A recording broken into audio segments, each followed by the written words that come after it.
સુરતમાં ચોમાસાને લઈને ડીઈઓની વિદ્યાર્થીઓની સલામતી માટે શાળાઓને કડક સૂચનાઓ આપવામાં આવી છે। ડીઈઓ દ્વારા સ્કૂલોને જણાવવામાં આવ્યું છે કે જો શાળાની કોઈ ઇમારતનો ભાગ જર્જરિત હોય તો તેને તાત્કાલિક તોડી નાખવો તેમજ એવા જર્જરિત રૂમોમાં વિદ્યાર્થીઓનો પ્રવેશ રોકવો ફરજિયાત રહેશે। શાળાઓમાં વીજળીના વાયરિંગ અને કનેક્શનની સંપૂર્ણ ચકાસણી કરવાનો પણ આદેશ આપવામાં આવ્યો છે, જેથી વીજળી સંબંધિત કોઈ પણ પ્રકારની દુર્ઘટનાનું જોખમ ટાળી શકાય। ડીઈઓ પરમારે સ્પષ્ટ રીતે જણાવ્યું છે કે આ તમામ સૂચનાઓનું શાળાઓએ અનિવાર્ય રીતે પાલન કરવાનું રહેશે। તદુપરાંત ચોમાસા દરમિયાન અતિવૃષ્ટિ અથવા પૂર જેવી પરિસ્થિતિ સર્જાય તો શાળાઓને પરિસ્થિતિ અનુસાર રજા જાહેર કરવાની છૂટ આપવામાં આવી છે।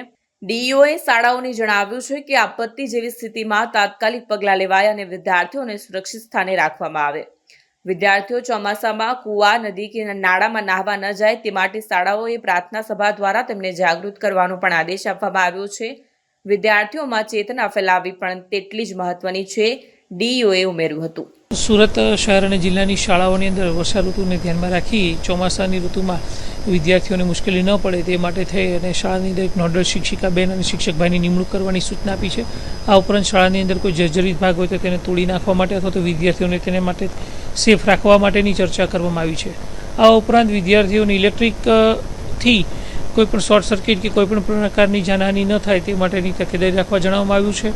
શાળાના પરિસરની વિસ્તારની અંદર અથવા તો એ વિસ્તારની અંદર જો વરસાદ ખૂબ પડે તો શાળાના આચાર્ય પોતાને સ્થાનિક પરિસ્થિતિને ધ્યાનમાં રાખી અને રજા જાહેર કરી શકશે। સમગ્ર જિલ્લામાં જો રજા રાખવાની હશે તો માન્ય કલેક્ટર સાહેબની સૂચના અન્વયે દરેક શાળાઓને જાણ કરી અને રજા જાહેર કરવાની રહેશે।